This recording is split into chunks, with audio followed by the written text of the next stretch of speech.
17 साल के बाद मालेगांव ब्लास्ट केस में कोर्ट ने सभी 7 आरोपियों को बरी कर दिया। Sadhvi Pragya, lieutenant colonel Shrikant Prasad Purohit, retired major Ramesh Upadhyay, Sameer Kulkarni, Sudhakar Chaturvedi, Ajay Rahirkar, Sudhakar Dwivedi सबको निर्दोष करार दिया। अदालत ने कहा कि आरोपियों को दोषी साबित करने के लिए जो सबूत पेश किए गए वो भरोसे के काबिल नहीं है। जांच एजेंसी ये तक साबित नहीं कर पाई कि मालेगांव में ब्लास्ट बाइक पर रखे विस्फोटक से ही हुआ था। बाइक साध्वी प्रज्ञा की थी, यह भी एस्टैब्लिश नहीं हुआ। कर्नल पुरोहित पर बम बनाने, आरडीएक्स का इंतजाम करने का आरोप साबित करने लायक सबूत नहीं थे। कोर्ट के फैसले के बाद उन नेताओं के मुंह पर ताले लग गए जो भगवा आतंकवाद की बात करते थे, हिंदुत्व को आतंकवाद से जोड़ते थे। कोर्ट के फैसले के बाद राहुल गांधी ने इस मुद्दे पर बोलने से इनकार ही कर दिया, जबकि कांग्रेस के दूसरे नेता आज ये कहते सुनाई दिए कि आतंकवाद का कोई धर्म नहीं होता। लेकिन आज बीजेपी ने पी चिदंबरम, दिग्विजय सिंह और सुशील कुमार शिंदे जैसे नेताओं से पूछा कि अगर आतंकवाद का कोई धर्म नहीं होता तो मालेगांव ब्लास्ट के बाद कांग्रेस की सरकार ने निर्दोष हिंदुओं को फंसाने की कोशिश क्यों की? मालेगांव ब्लास्ट को भगवा आतंकवाद क्यों बताया? हिंदुत्व को टेररिज्म से क्यों जोड़ा? कांग्रेस के नेता इस सवाल पर क्या सफाई दे रहे हैं? मालेगांव ब्लास्ट के केस में किस आधार पर साध्वी प्रज्ञा और लेफ्टिनेंट कर्नल पुरोहित को आरोपी बनाया गया था? उन्हें कैसी कैसी यातनाएं दी गई थीं? इन लोगों ने 17 साल में क्या क्या झेला, ये सब आपको दिखाएंगे आज की बात में। लेकिन सबसे पहले आपको यह बताता हूं कि आज इस केस के फैसले में एनआईए कोर्ट ने क्या क्या कहा और किस आधार पर सारे आरोपियों को बरी कर दिया। 17 साल के लंबे इंतजार के बाद आज जब मुंबई की एनआईए कोर्ट ने मालेगांव ब्लास्ट केस में फैसला सुनाया तो 7 आरोपी साध्वी प्रज्ञा ठाकुर, लेफ्टिनेंट कर्नल पुरोहित, मेजर रमेश उपाध्याय, समीर कुलकर्णी, सुधाकर चतुर्वेदी, अजय राहिरकर और सुधाकर द्विवेदी सब कोर्ट में मौजूद थे। एनआईए कोर्ट के जज ए.के. लाहोटी ने अपने फैसले में कहा कि यह तो सच है कि धमाका हुआ, लेकिन यह साबित नहीं होता कि जिस बाइक में धमाका हुआ वो साध्वी प्रज्ञा की बाइक थी और इसी बाइक में बॉम्ब प्लांट किया गया, जबकि साध्वी प्रज्ञा को इसी आधार पर आरोपी बनाया गया था। जज लाहोटी ने कहा कि इस केस में कई गवाह अपने बयान से मुकर गए। कर्नल पुरोहित पर कश्मीर से आरडीएक्स लाने, अपने घर पर रखने के आरोप की पुष्टि करने लायक प्रमाण नहीं मिले। इस बात के भी सबूत नहीं है कि आरोपियों ने ब्लास्ट की प्लानिंग के लिए कोई मीटिंग्स की। कोर्ट ने कहा कि यह बात भी प्रूफ नहीं हुई कि अभिनव भारत संगठन के पैसे का इस्तेमाल आतंकवादी घटना के लिए किया गया। अदालत ने कहा कि आरोपियों पर गलत तरीके से यूएपीए लगाया गया। जज लाहोटी ने कहा कि जांच एजेंसी ने जो जो आरोप लगाए उनमें से एक आरोप को साबित करने लायक भी वो सबूत पेश नहीं कर पाई। जांच में कई खामियां हैं, इसलिए आरोपियों को दोषी मानने की वजह नहीं है। उन्हें बेनिफिट ऑफ डाउट मिलना ही चाहिए। कोर्ट ने सरकार से ब्लास्ट में मारे गए 6 लोगों को 2-2 लाख और घायलों को 50-50 हजार रुपए देने का आदेश भी दिया। अपने फैसले में जज लाहोटी ने एक बड़ी बात कही। उन्होंने कहा कि आतंकवाद का कोई धर्म नहीं होता और कोई भी धर्म हिंसा की वकालत नहीं करता। कोर्ट किसी को भी बिलीफ या मॉरल एंडोर्समेंट के आधार पर दोषी नहीं ठहरा सकती। इसके लिए ठोस सबूत की जरूरत होती है, जो इस केस में नहीं है। फैसले के बाद साध्वी प्रज्ञा ठाकुर के वकील जेपी मिश्रा ने कहा कि इस केस में आरोपियों को गलत तरीके से फंसाया गया था। कोर्ट ने इस बात को गंभीरता से लिया है और जांच करने वाले अफसरों के खिलाफ एक्शन लेने का भी आदेश दिया है। गलत तरीके से केस को फैब्रिकेट किया और कोर्ट के सामने प्रस्तुत किया। उनके विरुद्ध कोर्ट ने आदेश पास किया है कि उनके खिलाफ कार्रवाई होगी, उनके ऊपर प्रोब होगा, मतलब उनके ऊपर कोई इंक्वायरी इन्वेस्टिगेशन होगा।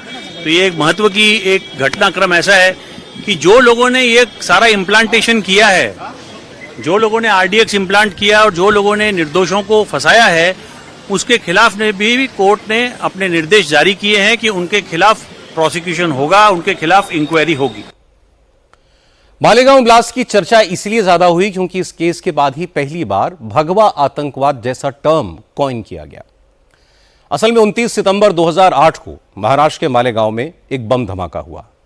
रमजान के महीने में मालेगांव की एक मस्जिद के पास हुए इस ब्लास्ट में 6 लोगों की मौत हुई थी और 100 से ज्यादा लोग घायल हुए थे।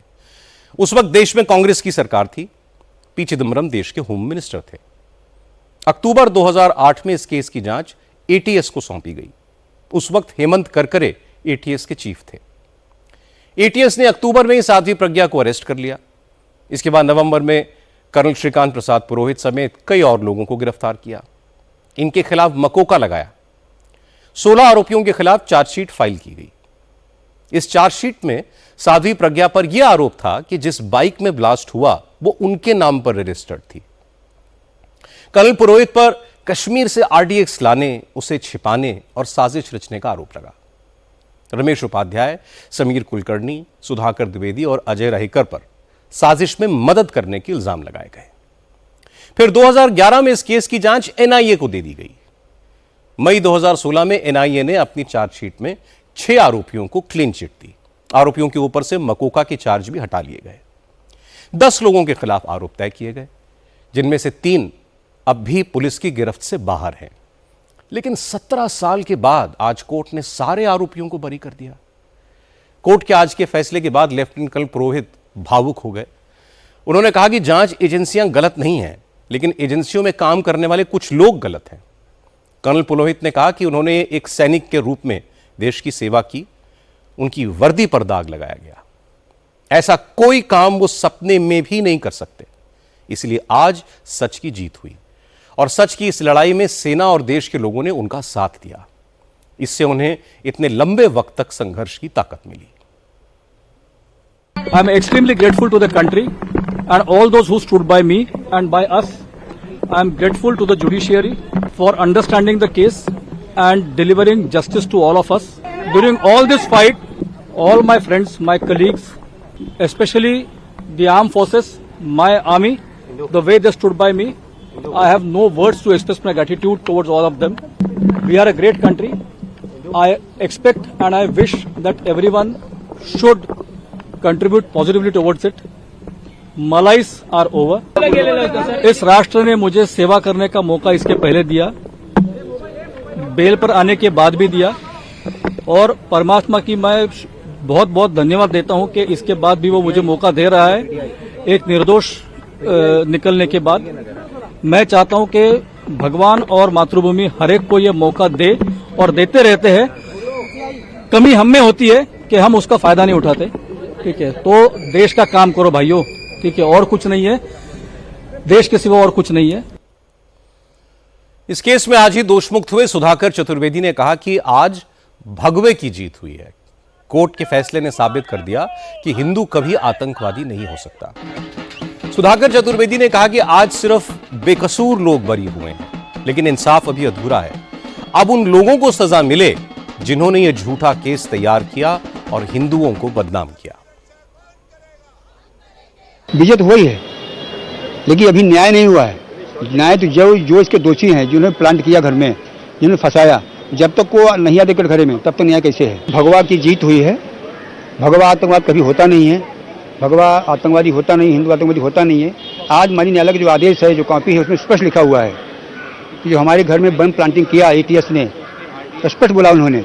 उसकी आगे इंक्वायरी होगी। इंक्वायरी हम जाएंगे, कोर्ट में जाएंगे, आगे जो आरोपी है सामने आएगा। अपनी अपनी मनगढ़ंत बातें हैं, बहुत सारी बातें पहले मनगढ़ंत की गई हैं, अभी मनगढ़ंत हो रही बातें। अपनी अपनी डेमोक्रेसी है, आज़ादी बोलने की। लेकिन माननीय अलग जो आर्डर है, जो आदेश है, कोर्ट को इनकार नहीं कर सकता ना। जो स्पष्ट है उसमें एक भी एविडेंस नहीं, एक भी कागज नहीं, यूपीए नहीं, मौका नहीं, नहीं, कुछ लगता नहीं है। ये भी कि 17 साल चली। ये हिंदुस्तान का एक मतलब एक नजरिया है, नजर है। बहुत ज़्यादा सफ़र किया है, इकोनॉमिक सफ़र किया, समझ सफ़र किया, सबर का उलाहना, उठना बैठना, बहुत सारा चीज़ें हमको टोल करना पड़ा, लेकिन भगवान की कृपा से हम लोग इससे पार हुए, मुक्त हुए। आज साध्वी प्रज्ञा ठाकुर के लिए भी बहुत बड़ा दिन है। आज अदालत ने साफ साफ कहा कि जिस बाइक को प्रज्ञा ठाकुर के नाम पर रजिस्टर्ड बताया जा रहा है, उसका चेसी नंबर तक रिकवर नहीं हुआ। अब ऐसे में यह कैसे कहा जा सकता है कि यह बाइक उनकी थी? यह भी साबित नहीं हुआ कि इसी बाइक में बॉम्ब प्लांट किया गया था। इस मामले में साध्वी प्रज्ञा 2008 से लेकर 2017 तक 9 साल जेल में रही। अपराध कबूल करवाने के लिए पुलिस ने साध्वी प्रज्ञा पर भयंकर जुल्म किए। हालांकि जमानत पर जेल से छूटने के बाद साध्वी प्रज्ञा ने लोकसभा का चुनाव भी लड़ा, जीती भी। आज जब कोर्ट का फैसला आया तो साध्वी प्रज्ञा ठाकुर के आंसू छलक आए। उन्होंने कहा कि उन्हें यातनाएं दी गई।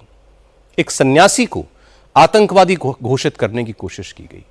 लेकिन वो ये सब कुछ झेल पाई इसीलिए क्योंकि वो एक साध्वी हैं, भगवाधारी हैं, और आज भगवे की ही जीत हुई है। आज कोर्ट के फैसले के बाद साध्वी प्रज्ञा ठाकुर की बात शोरगुल में कुछ दब गई, लेकिन बेल पर छूटने के बाद 2018 में जब साध्वी प्रज्ञा आपकी अदालत में आई थी तो उन्होंने उन जुल्मों की पूरी दास्तान को बहुत डिटेल में बयां किया था जो उन्होंने पुलिस कस्टडी के दौरान भुगती। रजत जी के सवालों का जवाब देते हुए साध्वी प्रज्ञा ठाकुर ने जो बताया वो वाकई रोंगटे खड़े कर देने वाला था। बस पीटते थे, उनका पीटना ये था कि किसी भी प्रकार से वो काफी बातें कहलवाना चाहते थे मुझसे जो मैंने नहीं कही। पीटते थे यानी महिला पुलिसकर्मी थी जो? नहीं, महिला पुलिसकर्मी नहीं थी, सभी एटीएस के पुरुष थे, अधिकारी थे और वो पीटते थे। देखिए, जब किसी पर पुलिस को शक होता है आतंकवादी गतिविधियों में शामिल होने का, तो फिर थोड़ी बहुत सख्ती तो पुलिस करती है, एक दो थप्पड़ तो मार देती है। हाँ, एक दो थप्पड़ मारती तो शायद मेरे ऊपर कोई असर भी नहीं पड़ता, लेकिन उन्होंने इतना भयानक टॉर्चर किया और ये मुझे तब भी समझ में नहीं आया कि ये मुझे पीटना शुरू क्यों कर दिए। रात से ही उन्होंने पीटना शुरू कर दिया, पहले कोई प्रश्न नहीं किया। तो मुझे भी ये समझ में नहीं आ रहा था आखिर पीटा क्यों जा रहा है, और बेल्टों से पीटा जा रहा था। बेल्टों से? हाँ, बेल्ट मतलब जो पुरुष बेल्ट लगाते ये बेल्ट नहीं होता है। जहाँ तक मुझे लगता है कि जो एक्सपेलर होता है उसका जो पट्टा होता है चौड़ा, वो पट्टा होता है, उसमें वो एक लकड़ी की मूठ लगा लेते हैं, उसको व्यवस्थित करके उससे वो पीटते हैं। तो जब वो मारते थे तो एकदम से ये पूरे हाथ ऐसे उभरे चले आते हैं, सूज जाते हैं बुरी तरह से, यहाँ से यहाँ तक ये पूरे सूज गए। जब ये इतने टाइट हो जाते तो उन्हें लगता था ये कहीं फट ना जाए हाथ, तो फिर वो गर्म पानी में नमक डाल के हमारे हाथों को उसमें डलवाते थे। टॉर्चर करना, इतना भयानक टॉर्चर करना प्रारंभ किया कि कोई स्त्री तो दूर की बात है, एक कोई पुरुष भी है, ऐसा लगता है, कहा जाता है कि पुरुष बड़े शक्तिशाली होते, मजबूत होते हैं तो वो सहन कर लेंगे, तो वो भी सहन नहीं कर सकते थे उस चीज़ को। और उसके बाद जमीन पर ठुकवाते थे, हाथ दीवार में ठुकवाते थे, कागज लेके उसको दबाते थे जिससे ये थोड़े से मुलायम हो जाए हाथ, और फिर वो पीटना शुरू कर देते थे। जब अगला दिन हुआ तो उन्होंने मेरे फ़ोन भी लिए और उसके बाद उन्होंने कहा कि अब तो मैं समझ में आ गया होगा कि हम लोग कौन हैं। तो मैंने कोई उत्तर नहीं दिया। जब उन्होंने कहा कि अभी भी अगर समझ में नहीं आया तो हम समझाना अच्छी भाषा में जानते हैं और अच्छे से समझाएंगे, तब भी मैं चुप थी क्योंकि मुझे समझ में ही नहीं आ रहा था कि मैं इनसे कहूँ क्या। फिर उन्होंने कहा, तूने बॉम्ब ब्लास्ट किया है? मैंने कहा नहीं किया। ऐसे कैसे नहीं किया? तुम्हारी मोटरसाइकिल थी उसमें। मैंने कहा मेरी मोटरसाइकिल नहीं हो सकती क्योंकि वो मोटरसाइकिल मैं 4 वर्ष पहले बेच चुकी हूँ, तो मेरा उस मोटरसाइकिल से कोई संबंध नहीं था जिस मोटरसाइकिल को आप बता रहे हैं। उसके बाद मैं कैसे कहूँ कि वो मोटरसाइकिल मेरी है? उन्होंने कहा नहीं, मेरे पास सबूत हैं इसके, और मैं तुम्हारी मोटरसाइकिल थी, तूने बॉम्ब ब्लास्ट किया है, जीन्स पहन के गई थी तू वहाँ। मैंने कहा नहीं, ऐसा नहीं था। प्रज्ञा ठाकुर की इस लड़ाई में उनका साथ दिया बीजेपी की लीडर उमा भारती ने। आज कोर्ट का फैसला आने के बाद उमा भारती की आंखों में भी खुशी के आंसू थे। फैसले के बाद तुरंत उमा भारती ने मिठाई बंटवाई, उनके समर्थकों ने आतिशबाजी की और उमा भारती ने कहा कि प्रज्ञा ठाकुर की गिरफ्तारी के बाद पुलिस के कई अफसरों ने उनके टॉर्चर की बात मुझे बताई। उमा भारती ने कहा कि जब वो प्रज्ञा ठाकुर से मिलने जेल में गईं तो उनका शरीर टूट चुका था, लेकिन हिम्मत नहीं टूटी थी। उस वक्त को याद करते करते उमा भारती के आंसू छलक आए। उमा भारती ने कहा कि इस फैसले के बाद कांग्रेस के उन नेताओं को सजा मिलनी चाहिए जिन्होंने भगवा आतंकवाद शब्द को गढ़ा और बेकसूर लोगों को इसमें फंसाया।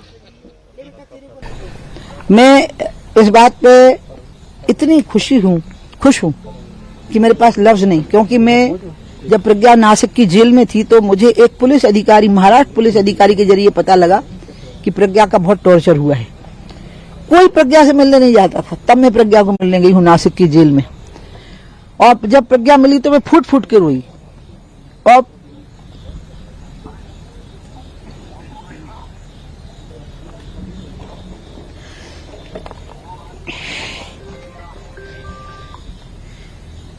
मैं उसके लिए उस लिए भी नहीं गई, वो मेरे लिए माला रखे हुए थी